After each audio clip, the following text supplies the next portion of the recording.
ورجعنا لكم تاني متابعي افلام الخمسينة الكرام، وبنشكركم على دعمكم المتواصل لينا، وان شاء الله مستمرين معاكم وبيكم. لايك شير سبسكرايب ويلا بينا علشان ندخل على ملخص الفيلم الجامد ده. بيبتدي فيلمنا في الفضاء على واحد من الكواكب اللي بيحكمها جلينتار، وجلينتار ده بقى يا سيدي هو اللي صنع فينوم الكائن الفضائي اللي نزل على الارض واتحد مع واحد من البشر اسمه ايدي. وبنعرف بقى ان فينوم وعشيرته من الطفيليات سجنوا جلينتار في السجن وهربوا من بعدها، وبيبقى في حاجه واحده بس يقدر بيها جلينتار انه يحرر نفسه من السجن ده ومن بعدها يسيطر على الكون كله، وهي المخطوطه. وعلشان كده جلينتار جمع جماعه من الوحوش الفضائيه اسمهم وحوش الريك اللي قدامه دول، وامرهم ينتشروا في كل الاكوان والكواكب علشان يدوروا على المخطوطه وبالتالي يتحرر من بعدها. وعلشان وحوش الريك دي تطيع اوامره وعدهم جلينتار انه مش هينهي السلاله بتاعتهم للابد بعد ما يدمر فينوم والسلاله بتاعته. وبالفعل فتحت وحوش الريك بوابات زمنيه وانطلقوا للاكوان المختلفه بحثا عن المخطوطه. وفي نفس الوقت ده على كوكب الارض بنشوف ايدي بعد ما اتنقل للعالم الاصلي بتاعه. وعلشان تبقى واخد بالك، فينوم وايدي في الماضي او في الاجزاء اللي فاتت انتقلوا لعالم غير العالم بتاعهم، لكن بعد محاولات قدروا ان هم يرجعوا تاني للعالم بتاعهم. المهم بنشوف ايدي وهو قاعد حاليا في واحده من الحانات وكده، وبيشرب مشروب عملها له فينوم، وساعتها بقى حرفيا ما بيلحقش يرتاح لان الاخبار بتقول ان الشرطه بتدور عليه في كل مكان، وده بسبب انه تسبب في قتل ضابط اسمه باتريك. وده كان ساعة معركته هو وفينوم مع طفيلي اسمه كليتوس. وإيدي في الوقت الحالي بيكون خايف جدا ومش بيبقى عارف يتصرف ازاي ولا يروح فين، بس على العموم بيخرج من الحانة وبيحاسب على المشروب. والمشكلة بقى انه ما بياخدش باله ان في اجزاء من جسم فينوم بتلصق في الفلوس، ودي في حد ذاتها مشكلة كبيرة جدا وهتعرف ليه قدام شوية. وإيدي بعد ما خرج للشارع بيسمع صوت نباح كلاب بصوت عالي وزي ما يكون في حد بيأذيهم، وفي نفس الوقت ده بنشوف كاميرات المراقبة اللي حرفيا بتكون في كل مكان وبتكون الشرطة حطها علشان يعرفوا مكان فينوم ويقضوا عليه.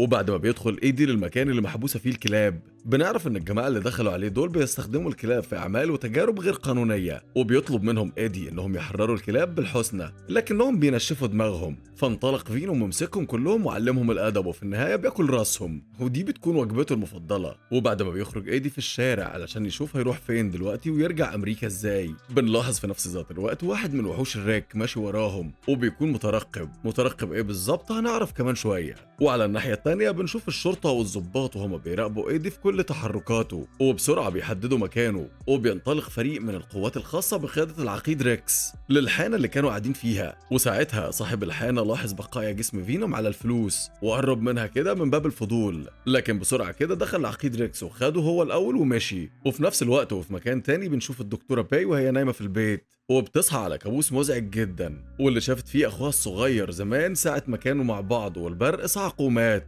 المهم انها حاليا قامت على مكالمة من القوات الخاصة واللي بيعرفوها فيها انهم قدروا يوصلوا لمكان باتريك وهو معاهم دلوقتي في المختبر. وعلشان تبقى واخد بالك هي في الاساس بتكون شغالة معاهم وكده. وللعلم باتريك هو كمان كان من فترة مش طويلة جاله طفيلي كده من سلالة فينوم واتحد معاه زي ايدي وكده، لكن يعني في نهاية معركته مع فينوم خلص عليه. عامة الدكتور باي ما بتكدبش خبر وخدت بعضها ورجعت على قاعدة القوات الخاصة في المختبر. وبالمناسبة المختبر ده بيكون في واحدة سرية كده تحت الارض في المنطقة 51 في امريكا. وحاليا بعد ما بتدخل الدكتورة باي المختبر بيقابلها العقيد ريكس والدكتورة سادي، ودي بتكون دكتورة وعالمة زيها بالظبط. واثناء النقاش بتاعهم بنعرف منهم ان باتريك ما ماتش ساعة المعركة ولا حاجة، وهم قدروا بحركة كده ينقذوه ويرجعوه للحياة من تاني، وده عن طريق انهم حقنوه بطفيلي زي فينوم بالظبط. وبعد ما يدخلوا عليه الأوضة المؤمنة اللي هو محبوس فيها جالهم باتريك وعرفهم ان في خطر جاي على الارض وهيهدد امنها، وكان ساعتها الطفيلي اللي كان متحد معاه هو اللي بيكون عنده علم بكل المعلومات دي، وده لانه على اتصال ببقية الطفيلات التانية. المهم بقى ان الخطر اللي هو بيتكلم عليه ده هو وحوش الريك واللي بيكون اطلقها جلينتار في الاكوان المختلفه علشان يدوروا له على المخطوطه وبالمره يقضوا له على كل الطفيليات الهاربه. وعلى الناحيه التانيه بقى بنشوف ايدي هو وفينوم متشعلقين في طياره وهي في رحلتها لامريكا، وفينوم ساعتها كان شايف ان دي اسرع مواصله ممكن تنجز معاهم الوقت. انت عارف ان دي مش المشكله الوحيده انهم في الجو وكده، وان دي حاجه خطر جدا عليهم. المشكله الاكبر ان وحش من وحوش الريك شافهم وطار عليهم وكان عايز يقضي على فينوم، وبيفضلوا يتعاركوا هما الاتنين لفترة من الزمن، وفي النهاية فينوم بيقدر ان هو يهزمه، وده علشان فينوم اقوى منه، ومن ناحية تانية الحظ محالفه. وبعد ده كله بيقع ايدي من على الطيارة بسبب ان فينوم رجع جواه من تاني وهو ما كانش ماسك كويس. لكن بسرعة فينوم بيخرج وبيعمل نفسه مظلة كده علشان يهبطوا في امان وفي مكان بعيد عن الخطر. وفي المقابل بنشوف عيلة كده على الطريق في نفس المنطقة اللي هبط فيها ايدي، وهم حاليا في رحلتهم للمنطقة 51 لسبب هنعرفه كمان شوية. وفي نفس الوقت بنلاقي وحش الريك بعد ما حرفيا اتفتت كل حتة في ناحية رجع وجمع نفسه من تاني ولا كأن في اي حاجة حصلت. وده يعرفك ان وحوش الريك وحوش لا تقهر وصعب القضاء عليها بسهولة حتى لو وحش من نفس جنسه. المهم واثناء كلام فينوم مع ايدي بيسألوا ايه الوحش المرعب اللي هجم عليه ده وجاي منين بالظبط، فبيعرفوا فينوم ان ده من وحوش الريك واللي اكيد جلينتار بعتهم للاكوان علشان يعرفوا يرجعوا المخطوطة واللي هي عبارة عن مفتاح السجن بتاع جلينتار، وانه من بعدها هيقدر بقوته يسيطر على الاكوان المختلفه كلها. وده بالاضافه الى ان كل الطفيليات التانيه من كبيرها لصغيرها من صنع جلينتار اساسا. وايدي فضوله بيسوحه بيكون عايز يعرف ايه هي المخطوطه دي وهي فين بالظبط. فبيقول له فينوم انها بتتكون لما واحد من الطفيليات بيتحد مع واحد بشري وبينقذه وبيعيده للحياه من تاني بعد الموت. وده زي اللي حصل معانا هنا بالظبط، بعد ما انت مت وانا قعدت حياتك مرة تانية. وعلشان المخطوطة دي تظهر ووحوش الريك تعرف تاخدها لازم ابقى في كامل التحول. والسبب الوحيد اللي يخلي المخطوطة دي تختفي للابد وجلينتار ما يعرفش يخرج من السجن بتاعه هي ان لازم واحد مننا انا او انت يموت، مفيش حل تاني غير كده.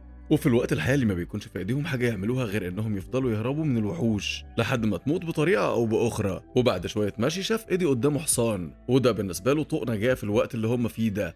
وبسرعه بيخرج فينوم منه وبيتحد مع الحصان وبيتحول وبياخد ايدي فوقه وبينطلقوا بسرعه رهيبه جدا. وفضلوا يجروا ويجروا وايدي حرفيا كان هيقع من على الحصان، لكن فينوم كان مسيطر على الوضع. على العموم وقفوا في مكان ما كده بعد كل الجري ده لما فينوم بيلاقي قدامه بحيرة صغيرة علشان يشرب منها. والمشكلة هنا ان العقيد ريكس والقوات الخاصة قدروا يحددوا مكانهم وانقضوا عليهم. والمشكلة الأكبر إنهم كمان معاهم جهاز الموجات الصوتية، وده يعتبر نقطة ضعف فينوم واللي ما بيقدرش يستحمله خالص. وبالتالي بيخرج من ايدي من شدة الألم وبينزل في المية وبيهرب قبل ما يتمسك. وفي الوقت الحالي بتنزل واحدة من القوات الخاصة ورا ايدي علشان تقبض عليه، لكن ايدي بيقدر يهرب منها. لا وكمان بيعمل غلطة كبيرة جدا بانه يقتلها وهو مش متعود ان هو يعمل كده ويقتل الناس بدون ذنب. وفي نفس الوقت ده بيفضل فينوم يهرب ويتنقل ما بين السمك لحد لما بيلاقي فرصة وبيدخل جوه ايدي من تاني وبيتحد معاه وبيكونوا اقوى الاتنين مع بعض. والموضوع ما انتهاش لحد هنا، لا ده لسه الاسوأ جاي في السكة. وده لان بعد تحول فينوم الكامل بيلقط وحش الريك اشارة بان المخطوطة اتجمعت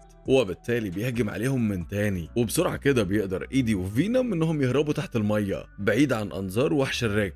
ووقتها القوات الخاصة ما كانوش قادرين انهم يسيطروا على الوحش وحرفيا كان بياكلهم واحد ورا التاني بدون اي مجهود. وفي المقابل العقيد ريكس ما كانش مصدق انه شايف وحش بالقوة دي كلها، وبسرعة بيرجع على القاعدة علشان يشوف حل في الموضوع ده في اسرع وقت ممكن. ونزل للدكتورة باي وسادي، وساعتها الطفيلي اللي جوه باتريك خرج علشان يتكلم معاهم بالصورة الكاملة. وعلى فكرة في المختبر ده او الوحدة السرية دي بيكون فيها عدد كبير جدا من الطفيليات الفضائية اللي زي فينوم وسلالته، وبالتحديد من نفس سلالة فينوم. وبنعرف انهم لما هربوا من جلينتار بعد ما حبسوه جم على الارض واتحاموا فيها، وده من الخوف من وحوش الريك.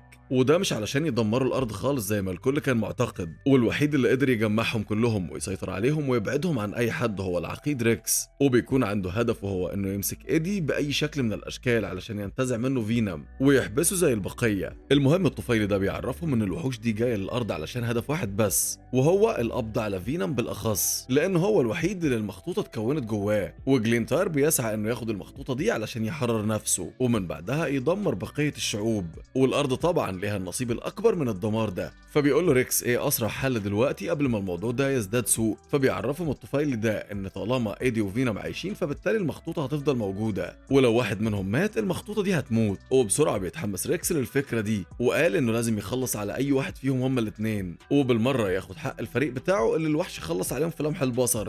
لكن باي وسادي ما كانوش مرحبين بالفكره دي بالمره، وده علشان هم كده هيخسروا فينوم وهم محتاجينه علشان الابحاث بتاعتهم وكده، لكن حياه الكوكب والناس اللي عليه اهم طبعا.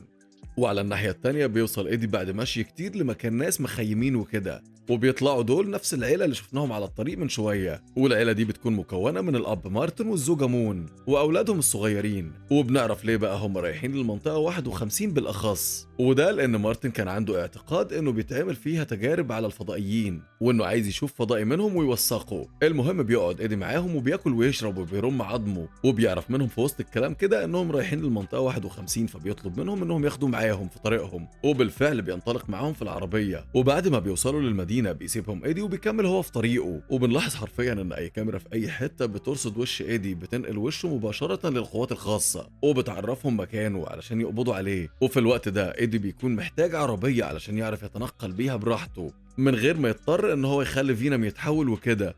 فقرر انه يدخل فندق كبير في المدينة ويسرق منه عربية، وجوه الفندق بيتهور فينوم وبيفضل يلعب قمار وكده، وحرفيا بيخلص كل الفلوس اللي حيلتهم. وبالصدفة ايدي بيقابل واحدة ست يعرفها من زمان جدا اسمها بارك، وساعتها بارك بتعرض عليه انه يقضي معاها الليلة دي، وبالفعل بيوافق ونسي نفسه ودمار الكوكب والوحوش ونسي كل حاجة. وده طبعا كان على هوا فينوم لانه بيحب بارك من زمان. وحرفيا مفيش حاجة حلوة في الفيلم ده بتكمل، وفي عز ما هم كانوا بيرقصوا ومبسوطين اقتحم عليهم المكان فريق القوات الخاصة بقيادة العقيد ريكس وخدوهم على القاعدة. ده غير كمان ان وحش الريك دخل معاهم في نفس الطيارة وهم مش واخدين بالهم. وبعد ما بيوصلوا للقاعدة خدوا فينوم وحبسوه في الكبسولة بحيث انه ما يقدرش يخرج، وايدي اتحبس في اوضة كده قصاد اوضة باتريك. وفي الوقت ده بيخرج الطفيلي وبيكلم ايدي وبيقول له انه لازم يحمي المخطوطه دي باي شكل من الاشكال، وانه مش هيتخلى عنه وهيساعده هو وعشيرته. ولكن بيحضر ريكس للمكان وكان خلاص قرر ان هو ينهي حياه ايدي، وبالفعل ضربه طلقه كده. والمفاجاه هنا ان فينوم ظهر ودخل جوه جسم سادي وبيتحول وبيبعد ريكس عن ايدي، وبعدها بيدخل من تاني جوه جسم ايدي